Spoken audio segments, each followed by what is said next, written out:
Hey guys, subscribe for daily content, and if you're shopping for gear, make sure you check out the description for the newest items at some of the very best online retailers. There's also links for some of the items that I personally recommend. Thanks! What's going on YouTube? Metal Complex here, and today I've got another short little unboxing video to show you guys. 3 new from Sencut and Civivi. I'm still holding out for one of these companies to really hit a grand slam. I know that they're capable of it. They have shown here recently that in some cases they're willing to put their price tags into the realm of reasonable, and then other times they're like, no, that'll be an extra $80, idiot. So that's kind of how I feel. It's a little bit of a dice roll, but I still want to check out what's new because they do collaborate with some really interesting designers, and I know eventually we're going to see something new. So let's find out what we've got today. I'll give you guys my honest thoughts. Today's video is not a review, just an unboxing and first impressions. I will link all of this stuff down in the description so that you guys can check it out. Thanks to Civivi and Sencut, and thanks to my patrons for supporting me. First one here. We'll take a look at that paper here in a sec. I don't want to look at the price just yet. I want to react to the knife. So this is the Vyrce. Purple canvas micarta handle satin finish D2 blade. Okay. All right. I have a number in my head based on those, based on what I know about Sencut's quality, execution, these materials, and the fact that these are made in China. I'm going to guess this is pretty straightforward, and I'd be correct. Extremely straightforward. We have, they do a good job. I say this all the time. One of the best factory edges, in fact, probably, realistically, the best factory edge that you're going to get in the budget knife world. It is a superior cutting edge most of the time. This is hollow ground, nice and thin. Insane edge. Shadow box polished liners. We've got some nice micarta scales here. Liner lock, right? Got domed thumb studs. That's nice. Very, very nice there. Action, good. Flipper tab. Okay. Another variation, right, of knife. We have the knife. We probably start with a very knifey knife profile, and then we just erase an edge here, add a line here, and then we come up with this week's Sencut knife. And a lot of people say, well, you probably shouldn't say that. They might not send you free knives if you say mean thing. Yeah, they will. They will. I can say that their stuff is super boring and it really doesn't inspire a lot of like, oh my gosh, I got to have this right now, right? I can say that if you go down in that description and find the link for this and click on it, you're probably going to go to that and you go, that's not really anything incredibly enticing. And I would say, yeah, you're probably right. I haven't even looked at the price tag yet. And you might be going, shh, oh no, shh, they won't send you free stuff if you say stuff like that. You're supposed to sell it for them, right? Yeah, that's what people think, but that's not how this works. I say what I think, and then they send me the stuff anyway. That's the reality of it. I know that that's really hard for some people to comprehend, but that's actually how this channel works. So here's my label of this. Fine, boring. I bet you anything the price tag is way too high. Let's take a look. Or, I always forget this is Sencut. The price on this, based on what Migron is able to do it for, because they're also in China. They're not in, like, like a different part of China where it magically costs less to produce. No, it's China, right? Migron's doing the same thing with a better heat treatment for sub 40. So realistically, this shouldn't be any more than 40. You know what? It's 40. So that's all right. Now, here's the problem. The HRC range. Wah, wah. That's not super great. 59, not good. If you guys could bump this to 60 to 62, that would be great. This isn't a bad price. It's not a bad knife. Honestly, I think the price is pretty fair. I think Migron is like really like hyper pushing it. The other thing is Migron's doing aluminum, like a lot of like specialty aluminum stuff. Sometimes they're where's that Karoq? I think that just has like a steel clip, right? But specialty aluminum and hitting their D2 to 62 to 63, which generally does cost a little bit more, and they're charging less. So I don't think that this is a bad price. What I will say is that it's a totally unnecessary knife to have exist. I think if Sencut is not going to implement a new locking system or different materials, they're not going to implement different finishes, then the only reason for them to continue to make knives is simply to sell people the same thing over and over and over again. Which, like, I mean, like, on one hand, it's kind of like you see it and you're just like, obviously that's what's happening here. On the other hand, it's like, well, if they want to keep that brand alive and they want to keep it ranking on Google and keep people paying attention to it, they might have to do that. That's something that not everybody thinks about. It's like, if our answer to this is, oh, this knife boring, why make? It's like, well, because we want to keep our business going, right? From my perspective as an enthusiast and as a knife reviewer, I'm bored with them releasing the same knife over and over and over again. But if it's keeping their company alive and they're seeing success with it, probably selling to people who are not, high-end knife collectors, is probably more of surface-level everyday people, not saying that there's anything wrong with that, obviously, but there are probably, totally different audiences of people buying these things, and then different audiences yet. And so to continue to serve those people, it's probably not the same. It might not be the same people over and over again. It might just be new people discovering them for the first time, and then they see this, right? Google's probably not going to automatically lead somebody to a listing of a Sencut knife that was designed 2 years ago, right? So we look at this and say, they haven't changed anything in 2 years. At the same time, if they don't continue to pump stuff out, then whatever search engine people are using just leads them to whoever has created the newest thing, even if that newest thing that fits their budget is the same thing that these companies have been making a couple years ago. So on one hand, I get it, right? From my perspective, super boring. From the perspective of somebody trying to keep a business going, I get it. I want them to appeal to everybody. You can continue to appeal to people who want stuff like this, right? But I think what makes some of this stuff special in the case of Migron is when they go above and do better materials, more interesting locking system, better HRC, lower price. Then I can look at some of that stuff that would otherwise be listed as kind of ho-hum and go, this is pretty special, right?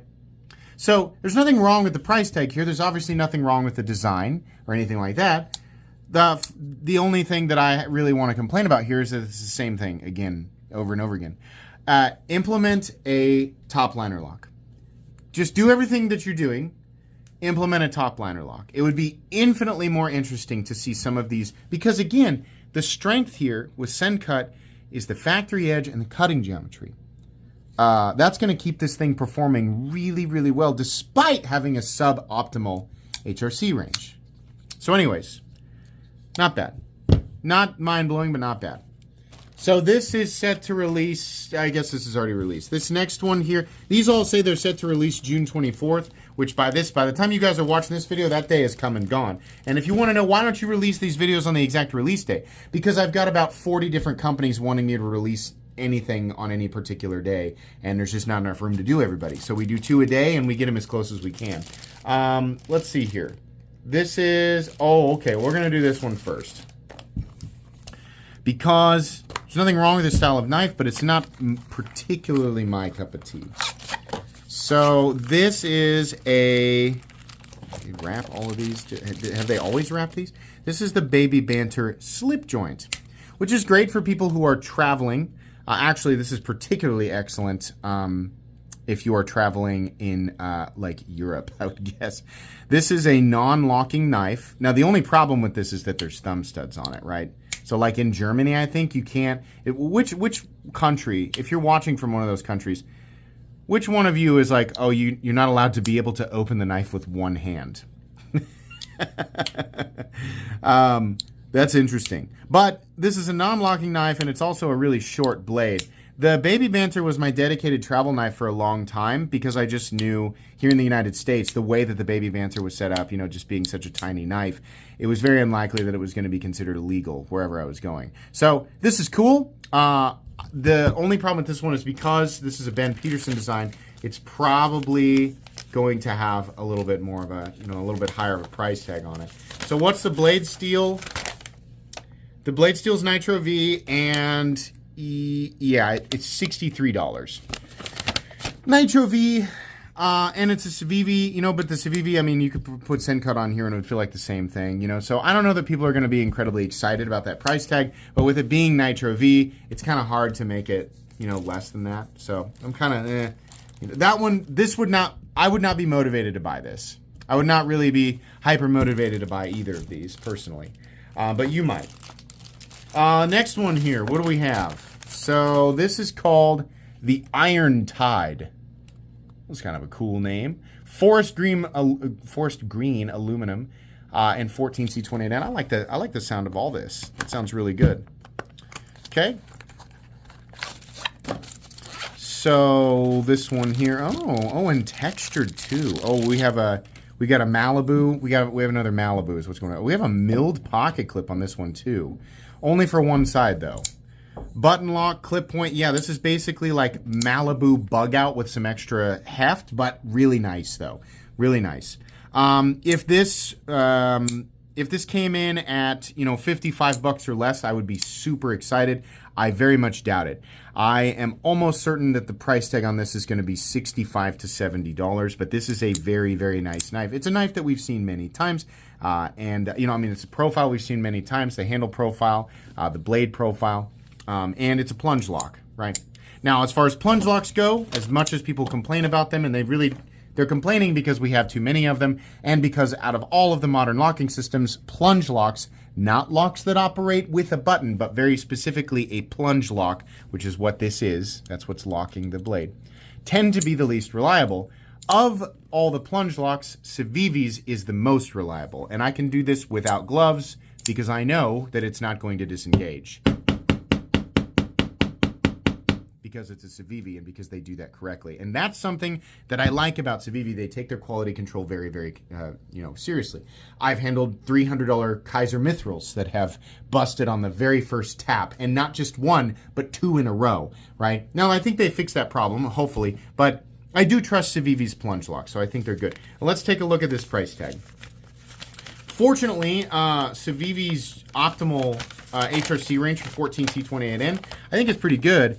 I think they're a tad low, but I mean, for 14C28N, I think this is okay. I think I would prefer to see at least 58 to 60, maybe 59, 61. But again, 14C28N is known for its emphasis on toughness, balancing everything else. Stainless properties, they're going to be there either way. The edge retention, it's not going to win any awards in edge retention, even if it's all the way up at 61, which I think is a little too high almost for 14C28N. It's the toughness, edge stability, and ease of maintenance that makes 14C28N such a preferable steel. And considering Civivi's have really good edge geometry and a really great factory edge, it should perform really, really well despite not having an incredibly high HRC. That being said, I would still like them to bump it a little bit. What's the price on it? It's even more. Yeah, this is $84.75. This is a budget knife. By my standards, this is a budget knife. There is no universe where this aluminum, but it's textured, textured aluminum, Civivi and textured aluminum that's green, and you have like a PVD black washed blade or whatever this is, 14C28N at a pretty ho-hum HRC. This isn't an $84 knife. This is a $55 to $60 knife. All of your competitors are making this for so much less than you. I like this. This is cool. I was gonna say, like, that'd be, like a fun, when we talk about newer budget knives that might, I've thought about doing, not necessarily the best of all time or the best of the year, but just like, hey, here's 10 budget knives that are really, really good that released in 2026. And I was thinking this might be a fun one to throw on that list because it feels pretty good. We'll see after I review it. But not at $84. That's just forgettable. Like, that just immediately puts this into the forgettable category. If you got $84 burning a hole in your pocket and you really, really want this, knock yourself out. But if you're looking at this for $84, there's at least 100 other knives out there that you should be taking a look at. So, yeah, I don't know. I just don't understand what is the reasoning for marking them up so high. Now, here's a model that I have reviewed very positively, and past variations of it have been priced really well. This one might be a little higher because it's a different variation, but the base variations of this knife actually have a really good price tag on them. So this is the Yonder. I've reviewed both the Yonder and the Yonder XL, or the Over Yonder, I guess is what it's called. It's a good knife, crossbar lock, but good design. Zac in the Wild, excuse me, Zac Whitmore. This is a very Zac Whitmore kind of knife. When I think of Zac Whitmore, I think of like wood and brass and grandma's couch micarta or burlap micarta. Those are materials that I feel like he likes, and I can only imagine that the reason we have this variation is because it was a preference of his. So let's go ahead and take a look here at what we're looking at. For materials, we have 14C28, and this one's a little higher, 58 to 60. I think that's just about perfect for 14C28N. Probably the reason this one's lower is because it's coated. That's not, in my opinion, an excuse to have that lower. Just make it higher. We did that with Vanax, for example, 60 to 61. Our DLC Vanax, 60 to 61. I don't understand why we're using that as an excuse. $79 again. This should be a budget knife. I don't think that's so much Zac as it is Civivi, because the first one that he did, that was only like 55 to 60 bucks, and I thought that was pretty good. So my final conclusion here is good but forgettable and not very competitive. Only going to appeal to very, very specific people, and an awkward price. Absurd price tag for what this is. A nice knife, but an absurd price tag. Automatically in forgettable territory. This one is also too much money, considering they've just changed the materials to brass and wood. We're just, it's just the same, it's the exact same knife with slightly different materials that are not outside of budget territory, but for some reason are now outside of budget territory. So this is, unfortunately, a great example of what Civivi and Sencut typically release. It used to be that, we, like the stuff that was dropping from WE knives was just like, uninteresting, and they were so like crazy. I mean, they still have the crazy high price tags there. And a lot of the bangers were coming out of Civivi and Sencut. Now the price tags on Civivis are getting higher. They're not doing anything special. They're doing the same things they've always done. Again, probably just to keep, search engines, and people could say, oh, well, it's also content creators like you. Sure, yeah.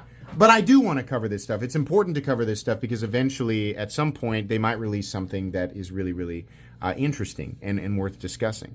But this is content that I still want to create. I still want to give my opinion on it because Civivi is a prominent company, and a company who has made some really incredible stuff in the past. But really, though, all of the content creation surrounding this stuff combined, and all of the traffic that is that is gained from all of this, is absolutely nothing compared to what Google does for companies like this who pump out a new model or 10 new models a week. That is the absolute truth. If you think that it's me and a handful of other content creators who cover, a ton of Civivi knives, or, every other time they release something, you could take all of our views combined, and it would be nothing. It would be a grain of sand in the face of a tidal wave. If we're talking about the amount of traffic that Google will push on people who are searching for good pocket knives, the way that search engine optimization has been utilized by companies like Civivi to push people towards their products, not necessarily my content or anybody else's content, but towards their products through various retailers. It's insane. It's so easy to find a Civivi knife when you're just looking for knife. You're just looking for knife under 50, knife under 60, knife under 40. Tell me how quickly Google takes you to one of these brands. Handful of others too, but that's the deal there. They stop releasing new models, and there's nothing that's pointing them toward. The system's going to point towards newer things, right? So yeah, I'm not really sure what the answer is there. I think all I can do is continue to cover everything that I can, and then when something truly is special, to really highlight that for people who put a lot of stock into my content. So this, boring and forgettable, I don't recommend any of it. Thanks for sending it all for free, Civivi and Sencut. I'm going to give it away during a live stream. That's going to be it today, guys. I don't know that I'm really interested in reviewing any of these. I might review this one. The rest of them, I don't think so. Please make sure to follow me on Instagram at metal_complex. If you enjoyed this video, leave a like. If you'd like to check out my other content, I do, of course, have lots of videos of knives that are either expensive or inexpensive that I do or don't like, so check those out. And if you enjoy all my content, go ahead and click on that Metal Complex logo right there and subscribe, because there's definitely more coming. Thanks again for watching, everybody, and have a great day.